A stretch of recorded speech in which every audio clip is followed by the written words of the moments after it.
Hello. Today is Sunday, July 12th, 2020.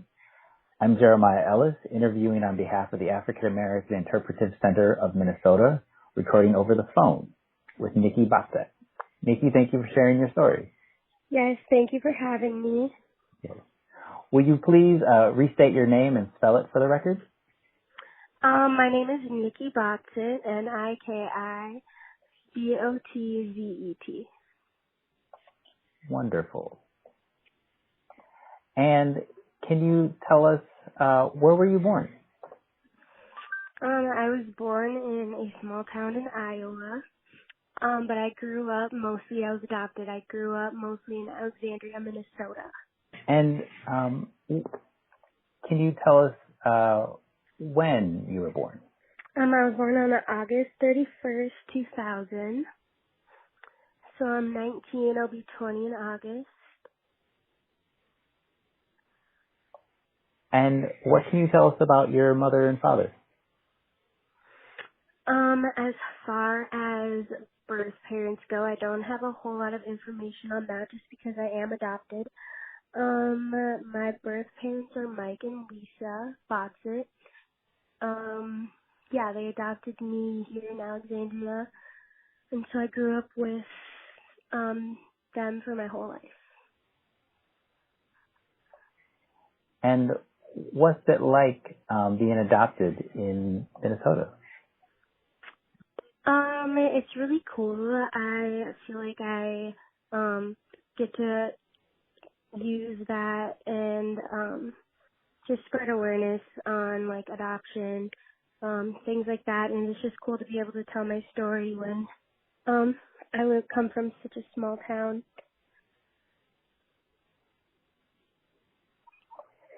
And will you tell us a little bit about your family growing up?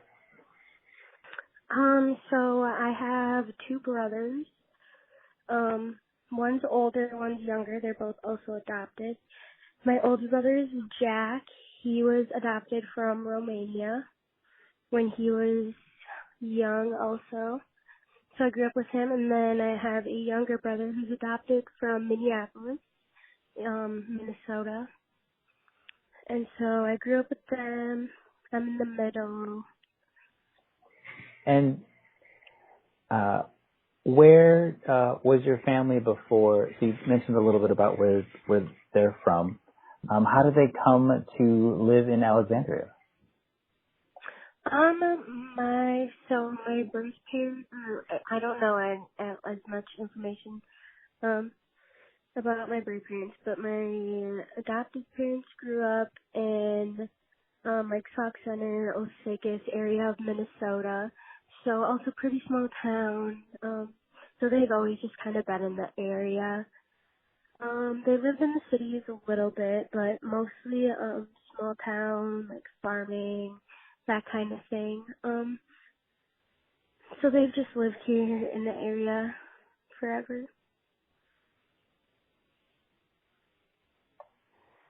And how would you describe the Alexandria Sauk Center sort of area of Minnesota? Well, if you'd have asked me that like a year ago, I would have just been like, oh, it's great. It's like my home. Like I've always grown up here. But then I moved on to college, and my perspective was really opened because I'm just not surrounded by lots of culture or other people of color. So it was super cool to get that perspective as I moved on to college. I grew up with pretty much all white people.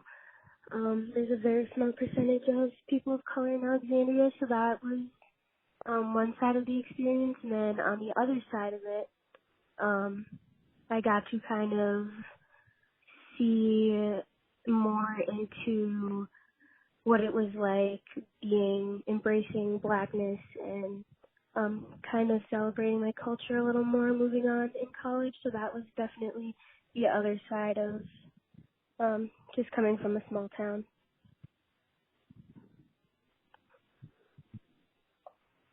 And what was your experience like?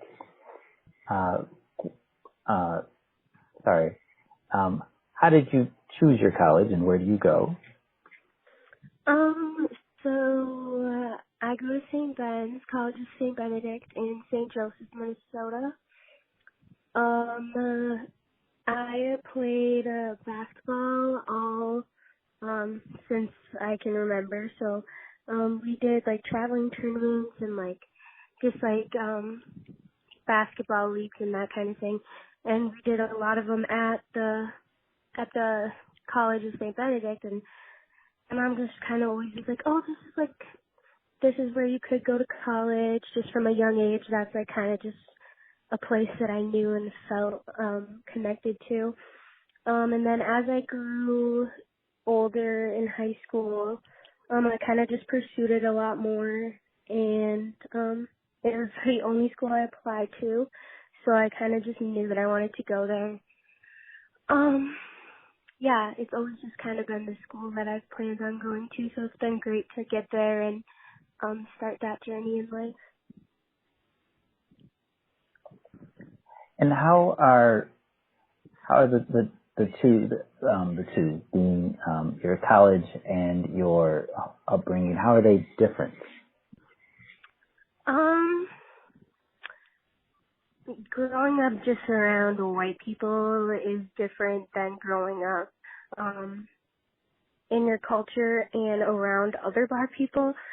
I definitely would have like been different if I would have grown up around just like people who are also Black, and like I kind of adjusted to that when I got to college, just because I have a lot of new Black friends that I've met just from going to college.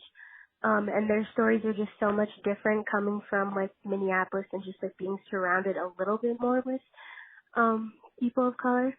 So that's been definitely different, but like at the same time, my mom did a really good job of like little things like just like doing my hair. Like my hair isn't the same as like any other like white girl my age, so that was something that was also brought to me in a small town that I was able to embrace my Blackness with. That's just like an example, but yeah, it's definitely different, and like I'm just really glad I got to expand beyond Alexandria, because it's been great to like be able to finally relate to other Black people, so that's been great. And how do you think growing up in a white family impacted you?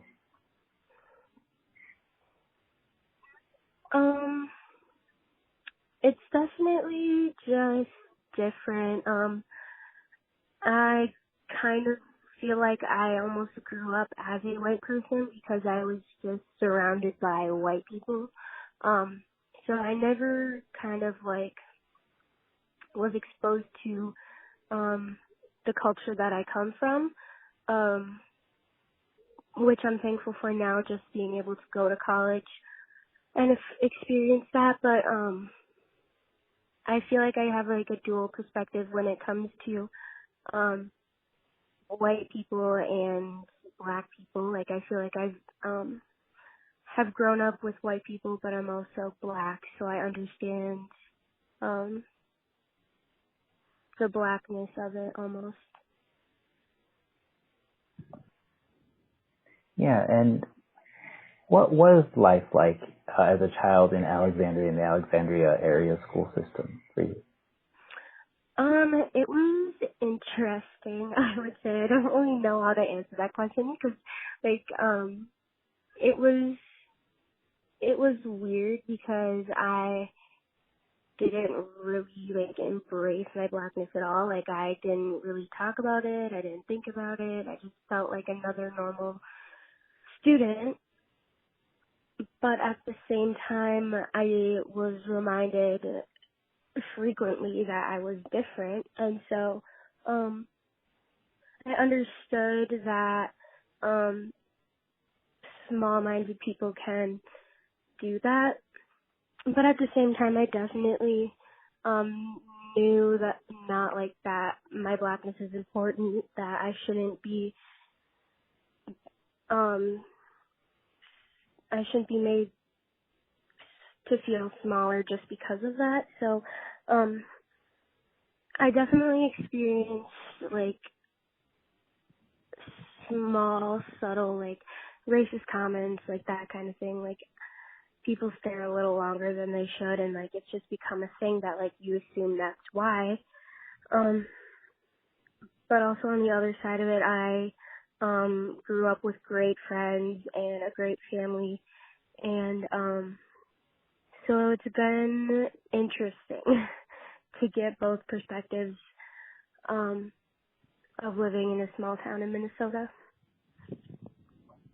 Can you give us an example of what maybe some of your classmates said or did to you that you said reminded you of your blackness? Like I was one huge thing for me, I remember just especially from a young age, was like wearing my hair out naturally.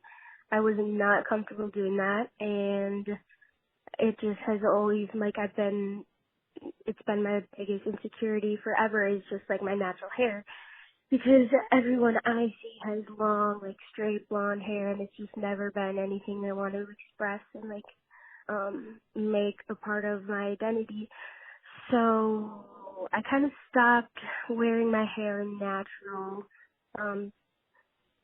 when like comments were just said things like, oh, did you get like electrocuted, like your hair is like crazy, and like just like things like that. Or like if I got my hair in like braided, like got it done, I'd be called like ropey, or like just like little like that, because people just didn't understand the culture behind it, and just not able to grasp that idea of blackness and that kind of uniqueness. So that was kind of from a young age. As I got older into high school, it became a lot more aggressive almost, and like explicit, a lot more like the N-word, and like just like going out of your way to be racist. That wasn't really a thing when I was in middle school. So as I grew up, it definitely changed, but it's been the same racist, subtle comments for most of the time that I've lived here in Alexandria. You said folks would go out of their way to be racist. Can you tell us a little bit more about what that looks Sorry, like? what was that? The people went out of their way to be racist? Oh, What does that look like in real life? like they don't really care that they're being racist. Like if someone like laughs along with them, they don't really care if they're being racist or not, because someone is laughing with them.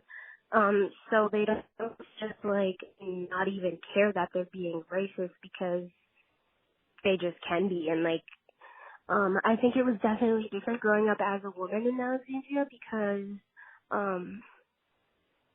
like, I'm a woman, so I don't do, like, all my high school, I never really did anything. I was kind of just quiet. Like, I just didn't really engage in it.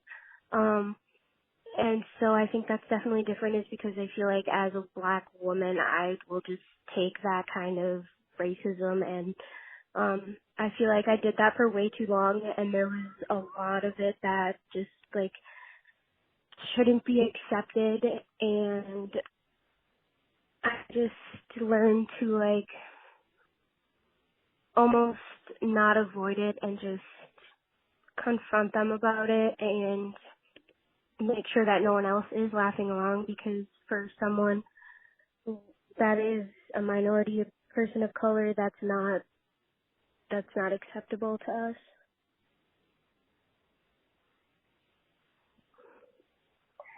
And what has been the response of folks in the Alexandria community to your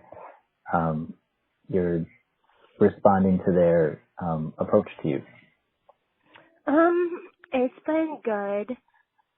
I've learned that, I don't know, just since the George Floyd event, and just with the pandemic, that kind of thing, I kind of just decided, and I just started to realize that there are actually people in Alexandria who are racist and actually don't like you because of only the fact that you're black. Like, it was just it kind of just hit me. And so,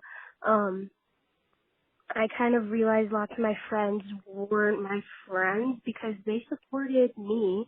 They supported me as a black person, but they don't support black people as a whole. And so those kind of small things just kind of started to occur to me. So it's been a positive turnout at events for our nonprofit Change in Motion. The events have been great. There has been some social media, just like random disrespectful comments, like nothing too out of like the ordinary. We kind of expected some people to react negatively, but as far as the events go, for the nonprofit, it's been great, and people are being really supportive of us, so that's been great. I kind of feel like I'm just transforming into someone that I've been waiting to be, so it's just been great to have the opportunity to finally do something about Black Lives Matter in a small town like Alexandria. Tell us about your organization. So our new nonprofit organization, it is called Change in Motion. I am the vice president. My friend from high school, we graduated together. She's the president. She founded it. It's been great. It just started, and it's amazing how far we've come in such a small period of time. But it's been really fun. We do lots of engaging events with the community, and we have our Instagram, our Facebook. People are able to make donations on our social media. We have a website in progress. It's been great. So we're just really developing. We're still really new, but we're really excited. We have several programs being started. Allied Youth, we are starting up soon. It's just a program for youth in the Alexandria area because me and my partner Maddie both agree that starting the education young is the key. We need to educate as many people as we can, and starting with the youth, that's just huge. So we're going to start a program that we can meet with any minority, person of color, anyone who feels that they need to express a voice that they haven't been able to express in Alexandria. So that's going to be extremely exciting. We're also doing just like spreading awareness as much as we can. We started a program called Diversity Education Through Literature, and we kind of just put together a list of any like Netflix movies, Amazon Prime movies, books, things that people can watch, especially with the pandemic that's going on. It's great because people can read and stay educated, watch movies, staying inside, social distancing, that kind of thing. So we started that, and then hopefully we'll have a rally at the end of August, and we'll kind of draw prizes for the people who watch kind of the most movies, read the most books, and then hopefully we can get a few Black-owned businesses, just a list of them, like in the cities, anywhere in Minnesota, and get like some gift cards for there, because we think it's also important to support Black-owned businesses. So that's going to be really cool, and there's lots of stuff in the making, so it's going to be really fun to see where this takes off, especially going into college. What has been the response from the Alexandria community? They've been pretty supportive. A few events will just be like standing outside on the street for one of our events, and we'll get a few fingers, or just people driving by waving Trump flags, and just subtle things like that. Nothing too violent or anything crazy, but like I said, we kind of expected a small amount of negative response just because of the racism that does go on in Alexandria, Minnesota. So there has been some negative, but it's been a really great response. Me and Maddie feel really supported by other businesses and other just people who come to events and are there to support us. Can you tell us about the other businesses and groups that have been supportive of your work? Yes. So we are working with Thrive It. They are helping us through kind of just getting our donation process up and going, that kind of thing. We met with another just woman that we knew who started a nonprofit in Alexandria. It's through Haiti. They do like bringing water, bringing supplies, lots of work with Haiti. So that's been great to get just another perspective on how to start up your own nonprofit and how to build a good foundation with all of the legal aspects that go along with just being an official nonprofit. So that's been great to get support. We have two pastors that have been very supportive in our town and are working with them a lot to create more events, just get more people involved. So that's also been really great. Will you help us understand the balance of folks that have been supportive and unsupportive and maybe silent, and kind of how that all fits? Does that make sense? Yeah. So there's a lot of silence. It's very quiet in Alexandria, and no one's really willing to go out of their way to have an uncomfortable conversation, and everyone here is white, and there's a strong presence of white privilege, so it's very much not the issue of Alexandria. I feel like the people are kind of silent, and they just are kind of continuing on with their daily lives because it's not affecting them here in a small town, but there are people here who are affected by it, but there are also people who are on our side and are with us and willing to speak out and work with us as we start trying to bring up the hard conversations to have.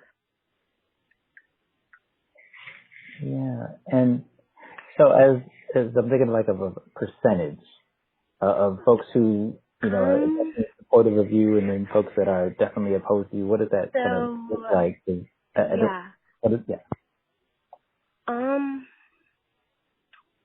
I would say 40% are 30 to 40% are with us, and I feel like personally I've made a lot of connections, and I'm kind of realizing that there are people here who do realize that racism is a problem and it needs to be brought to the attention of those who are privileged. So I would say that 30 to 40% are with us and are willing to speak out on the fact. I would say a good large percent are silent. I haven't heard from any of my white privileged friends who just decide it's not their problem, like they don't need to come to participate in events, because I know they support me, but they can't like go out of their way to come to events, put their face out there, that kind of thing. So I would say there's a good percent that is silent. And then a small percent, 10%, not very I would say definitely the smaller percent is like the negativity and the people who like go out of their way to start chaos at our events and that kind of thing. So I'd say it's definitely mostly silence. Thank you. Thinking about like the folks you grew up with in high school, and you mentioned that a lot of them are white privileged. What how have your interactions with them changed over the years? So from a young age, I was just kind of quiet and I didn't really bring up my blackness. I didn't bring up racism. I didn't bring up any of these important topics because I figured this was just my life and I'm just black. It's just how my life is. And so I kind of just dealt with it. Up until high school, it became more of an issue and it bothered me a little more. And so it's just been like I don't feel that people should be able to make those comments towards me or towards any person of color because they're different. So I have definitely grown in the fact that if someone says something to me, if someone is going out of their way to call me out for being a black person, I just don't, that's not acceptable, and I'll ask them like why are we different? What makes us different? Why do you get to say that kind of things to me? Because teenagers and social media is it's really easy to get sucked into that kind of thing, and just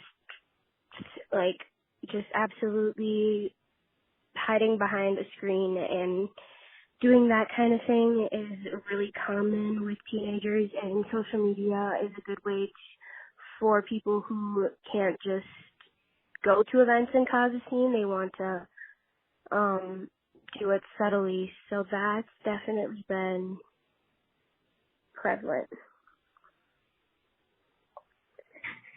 And so how are you in the current times interacting and socializing with your neighbors and community? Me and Maddie have been meeting with a lot of just resources, like I said, different organizations, different people who can get us connected with just more resources for us. We've been interacting with the community a lot as far as that. Also just through our events, lots of community members and just people who support us have been really present at events, and it's just been great for me and Maddie to know that there are people who stand with us. I feel personally that I have been having a lot more conversations about race, about these kind of topics. Just since I started working with Maddie and just embracing my blackness through college, I feel like I've been having a lot more conversations with people about it, and I would say that's really good because, like I said, it feels good to know that there are people who are willing to have these conversations and who do support you. So the community has been good, and we're thankful for no outgoing negative actions that have been that could take place. So we feel that the community is with us, hopefully, and we're just trying to educate as much as possible through communication and conversations. And what's been the response from your family? So growing up, my family is like any other white privileged family, and so I can say that I grew up with definitely that aspect of privilege and being able to walk around with a white family in Alexandria and feel safe because I'm with my white parents. So that has been interesting because white privilege is extremely present, and it's hard to grasp if you've just lived with that privilege for so long. But overall, they've been supportive. My younger brother is black. He's mixed also. And so it's been cool to see him kind of grow through all of this, and I'm just having conversations with him about the importance of expressing blackness and not taking small, subtle racism subtly. Yeah. How do you think his experience is different than yours? I think it's different because he's a boy. I feel that black men are looked at more as a threat than women are. Women are more shamed and put down for it, but men are just more prone to police brutality, that kind of thing, because they're seen as a threat. So I think that's going to be different for him, especially with just how the world is going right now with the pandemic, with large events that are impacting everyday life. I think that's definitely different for him. Other than that, I'd say it's almost the same, just growing up in the small town and growing up with racism and subtle racist comments, discrimination. And that will probably be something that he experienced just because of the change that needs to be inflicted on Alexandria. Tell me about the change you would like to see. I would like to see less silence. Something that's been huge for me to grasp is the fact that this is not a political debate, and there are a lot of people here who think that supporting Black Lives Matter is assuming a political preference, and it's about human rights. It's about the fact that people are being discriminated because of choosing to be different or just being different without the choice. And so, yeah, that's been something that I want to see change is the silence and just lots more conversations, lots more just acceptance no matter what you politically prefer, because it's not about that. It's about human lives and the rights for all minorities. And how are you judging your success in getting that message across? Well, just a small thing is having the hard conversations, answering the questions, just trying to educate anyone who's willing to listen is huge. I think that's huge for me and Maddie at our events is the people who come are willing to listen. So what we have to say and what we can get them involved to do to help is huge, because we know the people there are willing to make some sort of impact during this time.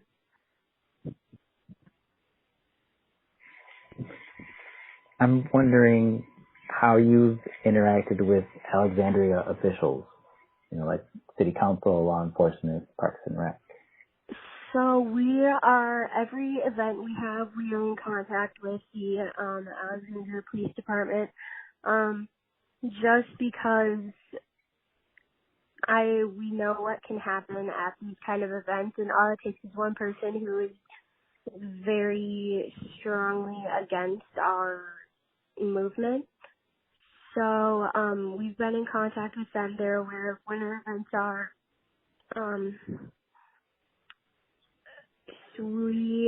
They have shown up at one of our protests. Our police department, a few officers were able to come out and walk with us. So that's been great. They've been supportive as far as that. There hasn't been too much other interaction negatively with the police in Alexandria.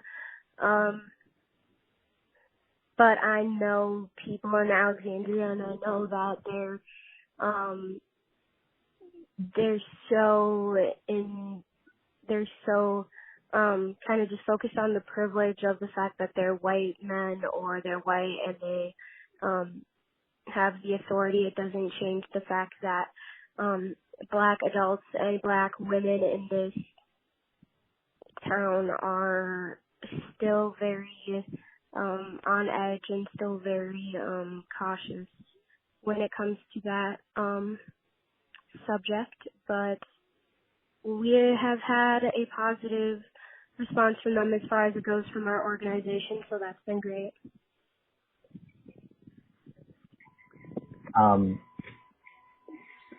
In what ways have they been positively supportive? Sorry, what was that? You mentioned that the police department and the city officials have been supportive. I just kind of want to know a little bit more about how they've been supportive.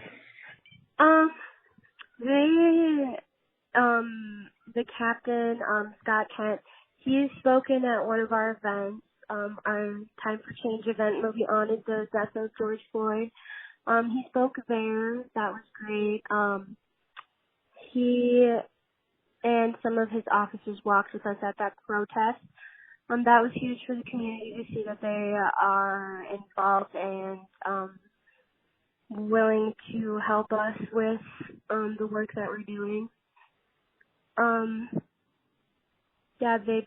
They've responded to our events great, keeping situations under control and just showing our community almost that they are invested in our movement as well. You had also mentioned the Black community of Alexandria. How would you describe Alexandria's Black community? I would say the Black community right now is kind of almost disappointed because there's no reason that any Black person should feel uncomfortable in Alexandria. It's a beautiful town and I've loved growing up here. And so I would say that the Black people that live in Alexandria are just trying to get by day without feeling an ounce of racism or feeling that someone has gone out of their way to make it obvious that you are a Black person. So I think we are just kind of waiting for the change. We're doing what we can to educate, to enforce the movement that we're trying to get people in Alexandria to see. So it's been great to also meet with more Black people in Alexandria. I feel like just from a young age I haven't experienced a lot of Blackness in Alexandria, and since all of the nonprofit work I've been doing and just going to college, being around the Black people that I haven't always been in contact with in Alexandria has been great, and seeing new faces and just meeting new people of color and people who are experiencing human rights issues. It's been great to become more in contact with the Black community in Alexandria. And so what was your connection with the Black community when you were younger? What was that? What was your connection to and with the Black community when you were younger before leaving for college? I would kind of only experience it when I went to somewhere like the cities or just going to different towns, because there's not much here to see as far as Blackness. And so from a young age I kind of just saw it in glimpses when I'd go to AAU tournaments for basketball, just traveling basketball games, just being in the cities and getting out of town was kind of the glimpses that I was able to see. And like when I'd get my hair done in the cities, then I would kind of see more Black people and more people who seem to understand their Blackness. So I kind of just saw it in glimpses as a younger person. And now in Alexandria, where and how does the Black community connect and congregate and interact?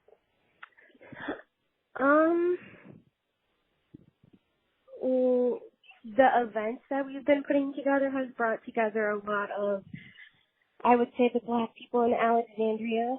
Joe Ciceron, Botzet, she has been a huge person that I have been able to be in contact with, just as also a young person and a woman of color. So it's just small conversations, small connections, small things that can tie us together have started to emerge because of the fact that every Black person understands what's going on right now, and we're in this together, and we need to come together to enforce the movement and education in Alexandria. Can you tell us a little bit about Josette? Am I saying her name correctly? Yes. Yes. So Josette Ciceron, she has a podcast. It is called Unapologetically Anxious Me. I met her just through Maggie, through one of our events. And I've been in contact with her. She also does work with a magazine. I believe it's called The Voice or The Voice. So she's been a Black voice in the community, and it's been great to finally hear from a Black woman in Alexandria, just because of the fact that I haven't had that very much growing up. She did my hair, which is great because there is nowhere in Alexandria to get your hair done. The closest place you can get your hair done is in somewhere like the cities, or I got it done a lot at college just due to the fact that I was exposed to more Black people who were from the Bahamas, international students. They are exposed to that obviously from a young age, so they were able to do my hair. So that's just like an example of how Black people are just connected, and small things like teaching someone, a younger person, something like doing their hair is really important to a female Black person. So I think that that's just an example of a small way that we've already connected. So that's been great. And just being in contact with her, relating to her, and like being able to express a voice that she agrees with has been really great. You've mentioned your hair a couple of times. Can you help us understand the trajectory of your hair experience as a young person and how it was done and what choices you made growing up and where you're at now and what you'd like? Yeah. So my hair has always been something that's like super, like it's been an insecurity, especially growing up in somewhere like Alexandria where people don't really understand why you look like that. And so being like a young person with different hair, it was easy to be made fun of just as, because kids can be mean. And so from a young age, it was in, I think, like, I was insecure about it, but going to college and... I'm sorry, what did you say? At a young age, what? At a young age, it was just kind of one of my biggest insecurities, and it was something that I just didn't want to express. And so who styled your hair, and in what way was it styled? So my mom kind of tried to adapt and learn how to do some of it. So my adoptive mother, she's white, so she learned kind of how to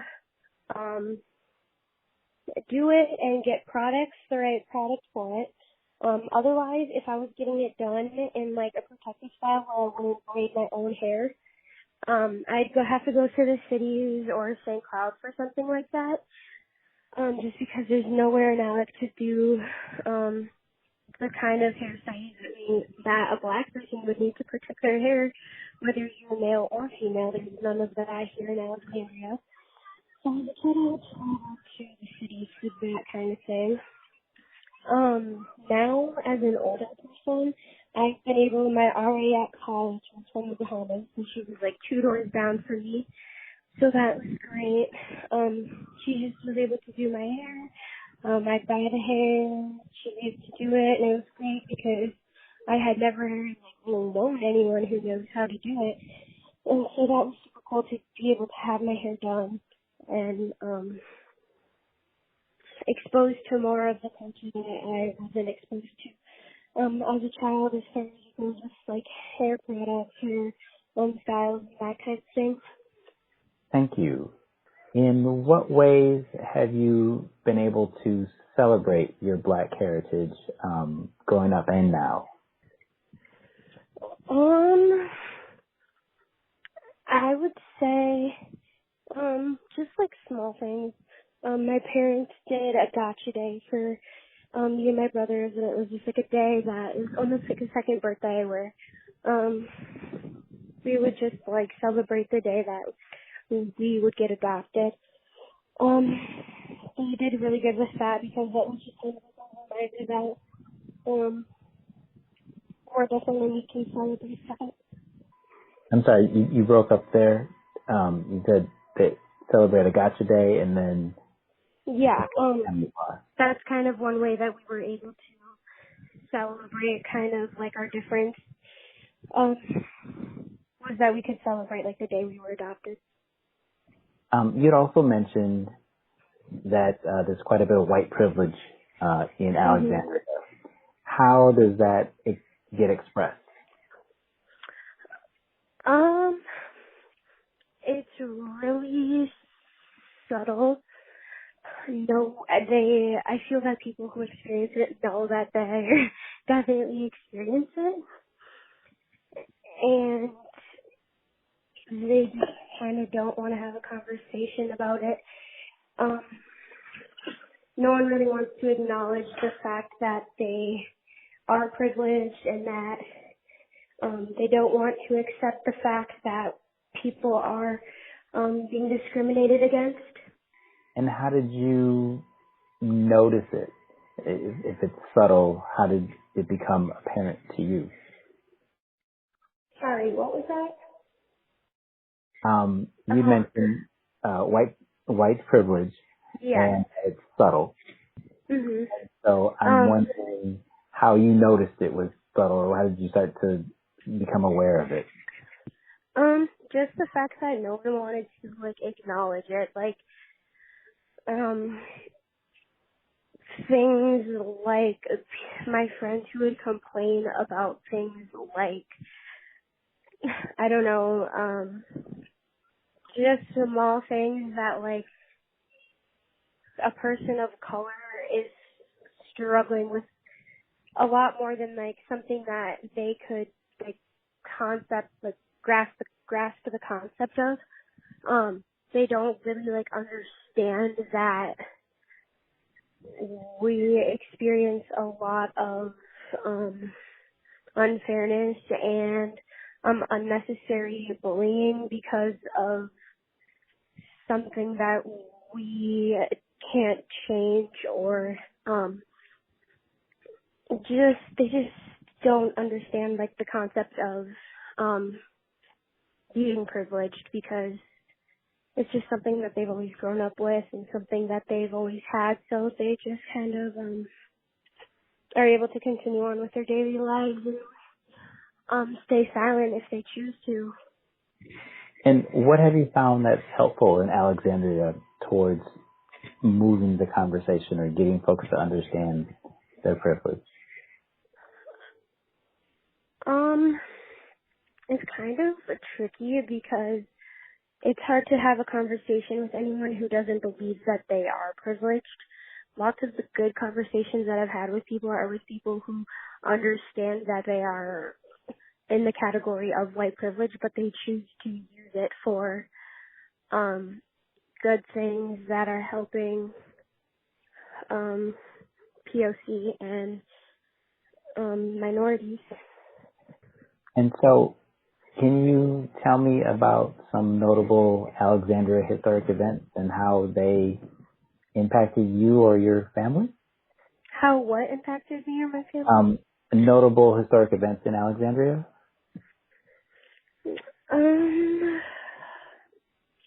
I honestly wouldn't say that I have celebrated any historical events in Alexandria. There aren't people here who are willing to even acknowledge the fact that I didn't know Juneteenth was a thing until this June. I didn't know that was a day that was even celebrated for Black people. There's small little events like at school for like Martin Luther King Day and like Black History Month, but it's not any like community engaged event. It's just a day at school where you get a pamphlet of information on Martin Luther King, and then the next day you can move on. So I wouldn't say there are many historical events that have taken place. This year the 4th was a little different for I think every person of color, every minority, because white people can go on the lake and celebrate their freedom and celebrate their privilege, but we go through things every day in America that are and shouldn't be accepted. So I would say the historical event was almost the 4th for every minority and person of color in Alexandria who it felt as a minority or person of color that they were able to celebrate their freedom on the 4th. Is there anything about Alexandria history that you think folks outside of Alexandria should know about? I can't really think of anything. I think that overall just education, that's where it really needs to start here. This is just opening a book and watching a movie or doing your research is where we're going to need to start, just because before you can celebrate events that you might think that you are trying to help, you kind of have to understand the background and be able to grasp the concepts and really be open-minded and ready to understand what is in celebration of. And what are the books and movies or videos that you're recommending folks interact with? I have seen, just because of the new program that we started, the diversity education through literature, there's a lot of good books and movies to watch. I watched a Netflix series called When They See Us, and that was an amazing portrayal of how being a person of color or a minority works within the police system. That's a really good one, and it's been great too because lots of people have Netflix and things like that to access these kind of things. So it's been great to spread education that way. Another book I haven't read, but I've heard is really good is Niki and White Supremacy. It's on audio also, so that's also great for people who are busy and can't just sit down and read a book and want to listen to it in the car or when they're working out or just that kind of thing. That one is also a good one because it has a workbook in it that you kind of go along. It asks you questions, it makes you think. So I've yet to read that one. It's on my list, but that one's been recommended through several people that I've worked with. The Hate You Give. I believe it's a movie also. That is also a good one to read, watch. There's lots of movies I've seen. Selma kind of celebrates Martin Luther King. That's a good movie. There's so many movies that embrace blackness and discrimination that they've experienced just throughout history. So it's been good to be able to spread education that way. Books and movies are a great way to kind of open your mind, dive into the culture, dive into the research. And what do you think is next for you and your organization? So we have this upcoming weekend. We're hosting an event, and it'll be about information as far as voting. So it's been cool. All of our events are kind of categorized almost. We've done a lot of like Black Lives Matter focus, but in the future we plan to do gay rights, LGBTQ plus, those rights, immigration. But this upcoming weekend we have an event focusing on voting. We plan to provide education on what your vote means and the importance of voting, just overall education. My partner Maddie will be speaking at that event. So we just have a lot planned. We are still really new, so we're kind of just going with the flow, kind of reaching out as we can. My partner Maddie goes to Concordia in Moorhead, and her friends had reached out to her and been willing to start a Change in Motion nonprofit branch in Moorhead where Maddie goes to school.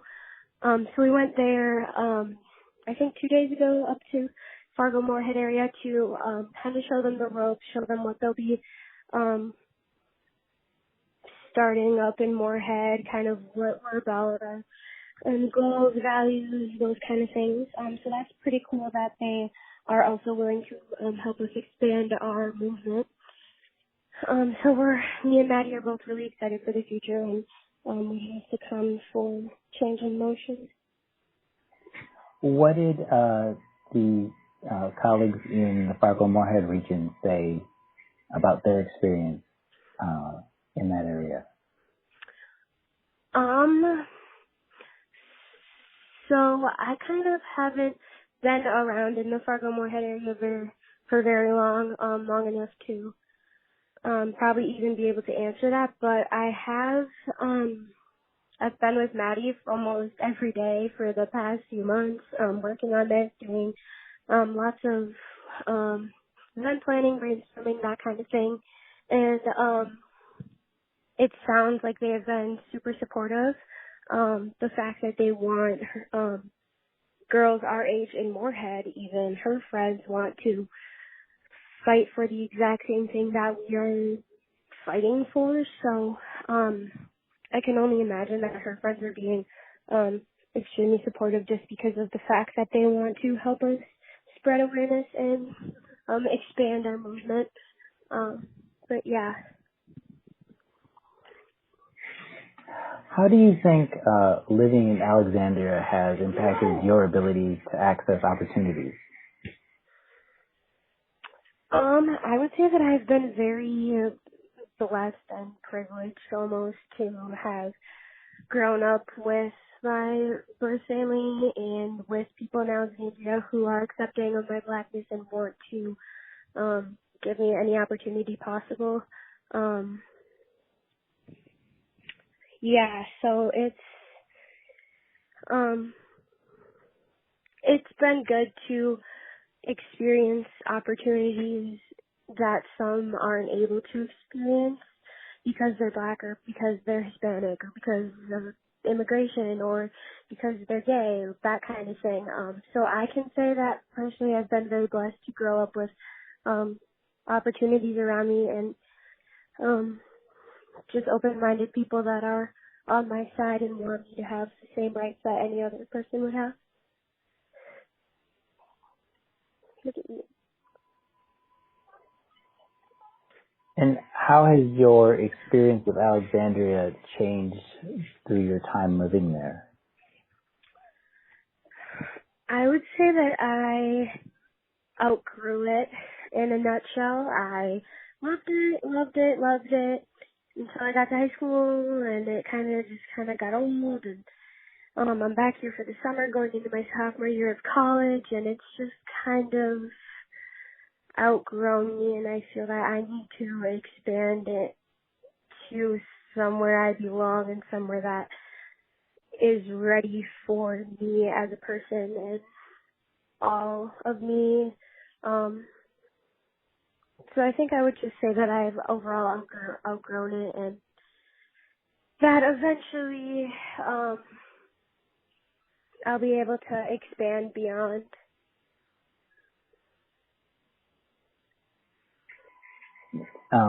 What kind of space how would you describe a space that would accept all of you?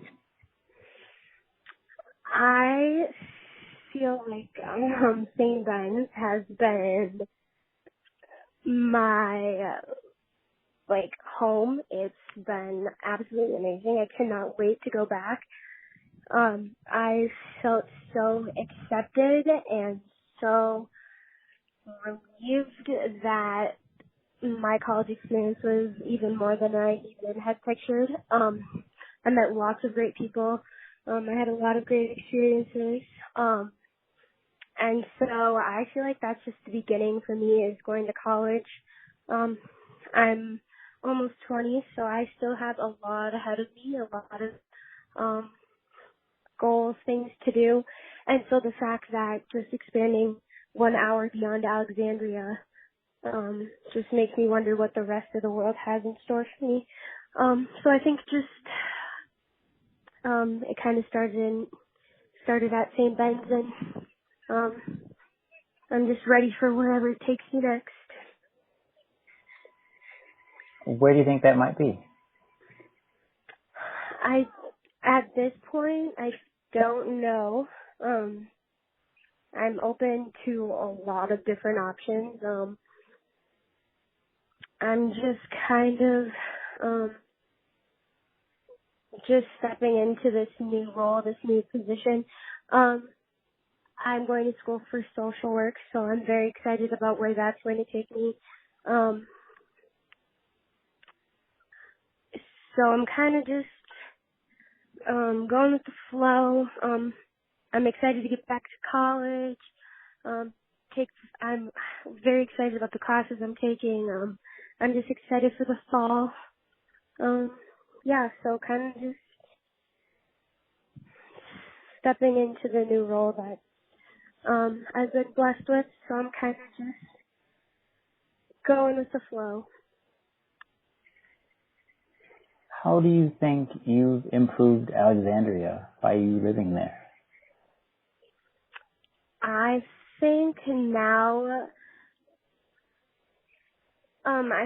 that I've expanded more, I feel like I am a voice for people of color who are living in small towns and not experiencing credit for being Black and doing the same things I do every day. I just think that it's a struggle for any Black person, and we're all just kind of trying to get through the everyday struggles of that. You said credit for being Black. What do you mean by that? Like, almost just the understanding of that a white person's life is not the same as a life that a Black person would live. Just the overall acceptance of almost white privilege, of knowing that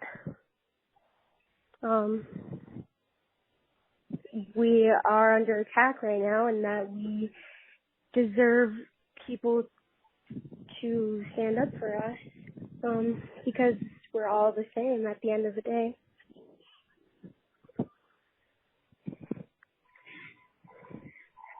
And how do you think that your life has been improved by living in Alexandria? I think it's given me a lot of perspective, both sides of the story. Living as a Black woman in a small town and living with white people who are experiencing white privilege, it's given me a lot of perspective, and I've also loved the small town, small knit community. So it's made me feel a well-rounded person. You've mentioned it a couple of times, but I just wanted to make sure you had an opportunity to say and get in a little deeper if you wanted. What has been your response to the current health pandemic? I think that it's just not ideal for everyone. Like, obviously no one wants to be cooped up at home all day. No one wants to wear their mask. No one wants to be living through the pandemic, but it's important that everyone understands there are people who are at risk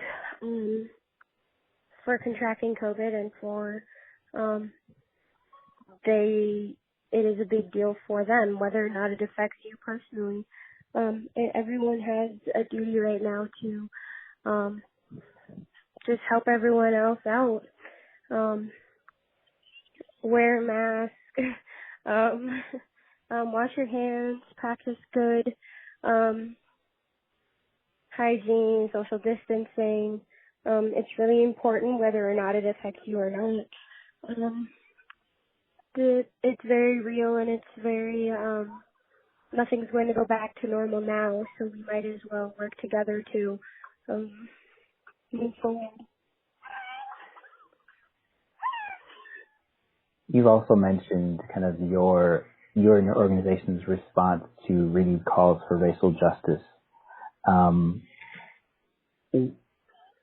Help us understand where your experience was prior to these calls for racial justice to now, and kind of object your reflection. Yeah. So I would say that I was very embarrassed, and I didn't want anyone to embrace my Blackness. I was fine with just blending in. I was fine with just living the daily life of being a Black person. And honestly, after the death of George Floyd, it was just kind of shocking, and it's just time for it just to end, and there's no reason that you shouldn't be on the side of these people, because we're not a threat. We're not we're the same as anyone else. So it's just kind of hit me lately harder than it would have back in high school, going along with the college experience and going along with all the culture I've been exposed to, that so many white people claim to love our culture and our hair and our skin, but aren't there for us in the long run and care about our actual well-being, our lives. So it's kind of just grown on me, and it's grown into enough, so I'm finally just kind of experiencing a voice that I've never really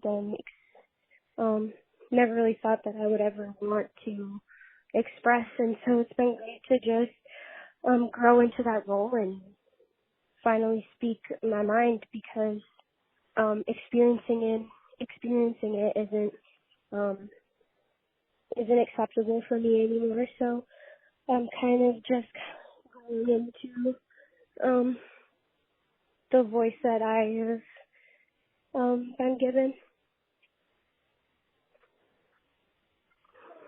Thank you. I want to circle back just a little bit. And what do you think about your parents' choice to adopt you and your brother, being Caucasian and adopting multi-biracial children? I think that it is an amazing choice to adopt and to take on the role of supporting a human and to support someone who is Black or whether you're Hispanic or whatever. It's great for parents to open their hearts to doing that. As far as not really knowing a lot about my birth parents, and like what I'm mixed with, what my actual ethnicity is, that's kind of something that I personally am trying to navigate just because I feel like it's just a part of my identity, so that's something that I am trying to get more information on, but I think adoption in general is great, and it's such a great resource for children who are alone and don't have much. And how did they think about a multiracial child living in Alexandria? I honestly could not tell you. I don't really know what they thought. I'm sure they loved it. Whether it would have been in Alexandria, whether it would have been in the cities, whether it would have been in wherever in the world, I'm sure they would have loved just the fact that they were blessed with children that they were able to help. But the fact that it was Alexandria might change their opinion because of the racism that we experience and the fact that it's not fair that their children should have to go through that and they have to worry about my brother or about me. So I would say pretty torn as to their love for us as their children and the fact that it's not fair that we experience racism in a town like Alexandria. Thank you. Is there anything else you wish I had asked or want to share with me? I don't think so. I think that was like a pretty good portrayal of just my life and my story and thoughts on lots of different topics. So I think that was good. Well, wonderful.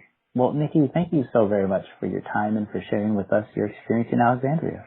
Yes, of course. Thank you for having me. I appreciate it.